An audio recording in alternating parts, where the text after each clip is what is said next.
You asked for it, and we listened.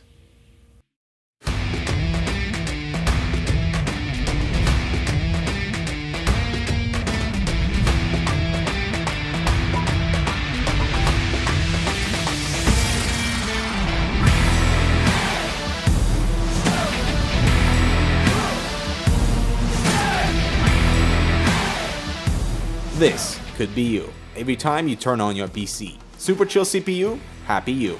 Kraken X61 by NZXT. Purchase discount in description below. A few weeks back, I did a video talking about my experience upgrading my system's basic air cooler to an all-in-one liquid cooler. It wasn't really meant to be a real review, but many of you brought some real good questions.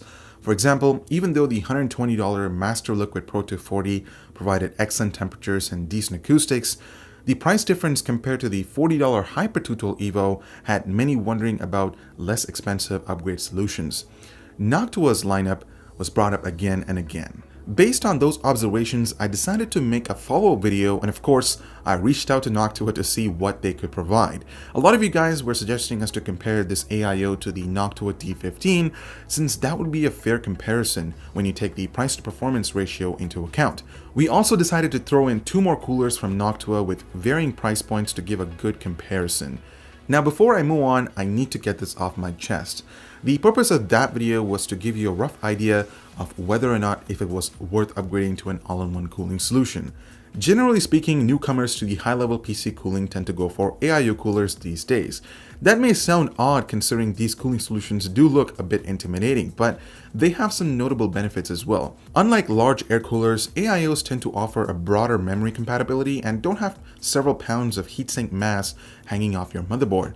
I'll be covering some of this a bit later. AIOs also provide the best performance, which is why at one point or another in the past, both AMD and Intel were offering closed-loop liquid coolers for their high-end processors. Trust me, when I started building computers, I was always approaching AIO all the time, and experience has taught me well.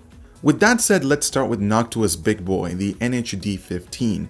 This is one of the largest coolers on the market, includes 2 NF-A15 fans and retails for around $100 when it's not on sale. When compared to the AIO, motherboard compatibility will definitely be harder challenge since the D15 is both long and very wide. It is also just as expensive as some dual bay liquid coolers. That means it will overhang the memory slots in some motherboards, PWM heatsinks, and in some cases it could even block the topmost PCI slot. I'd highly recommend you check out Noctua's handy list that shows which mobos it can be used for before looking at this massive cooler. Moving on to the $90 D15S, and I have to say I'm intrigued. This cooler is a high compatibility version of the D15. It uses a unique offset asymmetrical layout and a single NF-A15 fan compared to the dual fan setup found on the D15. It is still massive when compared to an AIO water block, but the offset design means that there shouldn't be any clearance issues with any PCI slots, and the single fan layout means less problems with memory and motherboard component clearance. Do note that you can mount a second fan, but that comes with an additional cost. If you prefer a relatively small and compact, yet still high-performance CPU heatsink, the NH-U14S might be a solid choice. Priced at $80, this has become the go-to choice for premium quiet CPU coolers. Its design is a basic tower layout and it comes equipped with a single NF-A15 fan, though another one can be added. I can't wait to test it out against its bigger brothers, and as you can imagine, the U14S's compatibility with motherboards is much broader given its smaller footprint, but depending on your board, there may be some RAM height restrictions since the single fan could overhang the right-hand slots. Other than compatibility, another thing that some people think is that installing an all-in-one liquid cooler is easier than most air coolers. That may be true in some cases, but Noctua's mounting process was by far the easiest I've seen on any cooler yet. This also includes the AIO coolers I've come across so far. All Noctua coolers share the same mounting secure firm mechanism. First, you install the IBT2 bolts on the socket 2011 board, then put the mounting bars on them. You can align the coolers either for horizontal or vertical airflow. I decided to opt for horizontal since that would suit the airflow inside my case. The next step is to apply the included thermal paste and finally install the ginormous heatsink onto the CPU and screw it to the screw heads of the mounting bars. Mounting these onto Intel Socket 1151 boards follow the same process, but you will need to install Noctua's included backplate first.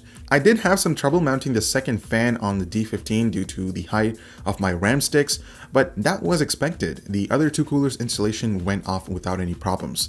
So without any further delay, why don't we check out some numbers and see how these large air coolers compare to my original Hyper 212 Evo and the Master Liquid Pro 240.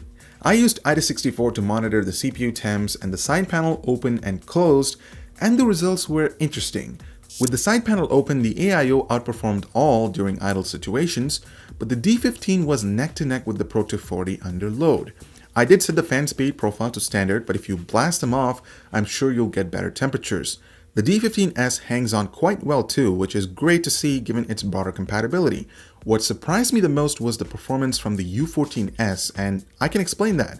Even with the 4930K overclocked at 4.5 GHz at 1.42 volts, the chip wasn't producing that much heat, and I think that the D15 is an overkill for my setup.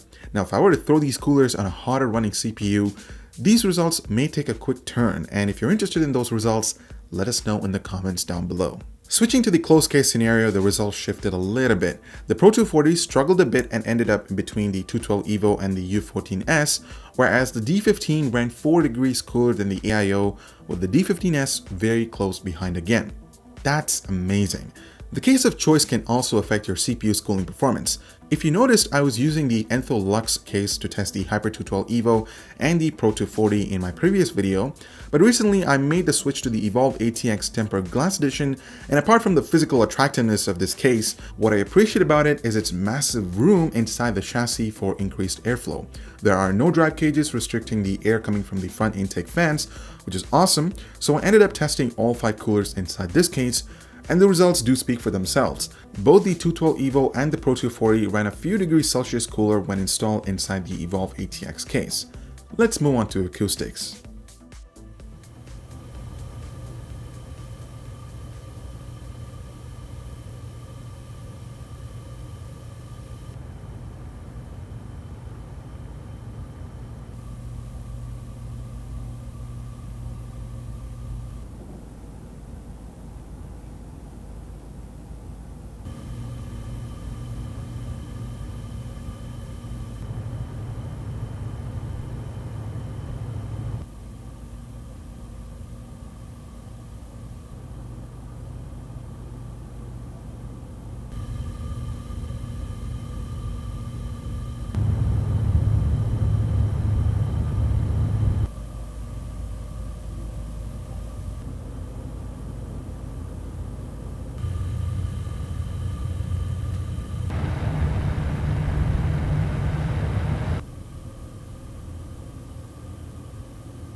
I actually expected these results. Some, but not all, air coolers can offer better acoustics since their fans are the only components making noise, whereas switching to an AIO, you'll have to consider the pump noise along with the fans. The Noctua coolers all sounded similar, but they're dead quiet. Even with their low noise adapters installed, you won't notice a huge difference between them. So which cooler should you buy? It depends on your current scenario. If you're on a tiny budget, an air cooler would be the best option. I would recommend the 212 Evo or even the NHU14S, considering their budget-friendly price points and the fact that they don't have nearly the same amount of compatibility constraints as the larger heatsinks. The D15 and the D15S are really targeted towards enthusiasts as viable alternatives to the AIOs. Not to mention, they performed outstandingly well, but it also depends on whether or not if you have the proper space to fit one of these guys. There's also no way you're going to install these on a micro ATX or mini ITX motherboard. This is probably where the AIO comes into play. Sure, they're expensive, but with a low profile CPU pump and a relatively efficient radiator, this could be an alternative option. Now, as for me, am I sorry I chose the Cooler Master AIO for my system instead of one of these Noctua coolers? Not at all. However, I'm really happy about your comments that opened my eyes towards some of these alternatives. These Noctua coolers really are something. So which one of these coolers would you pick, or are there any alternatives that you might be interested in? I'm also curious to know what CPU coolers you guys are rocking, and if you have any suggestions, definitely leave a comment down below. I'm Eber with Hurricane X. Thank you so much for watching, and we'll see you in the next one.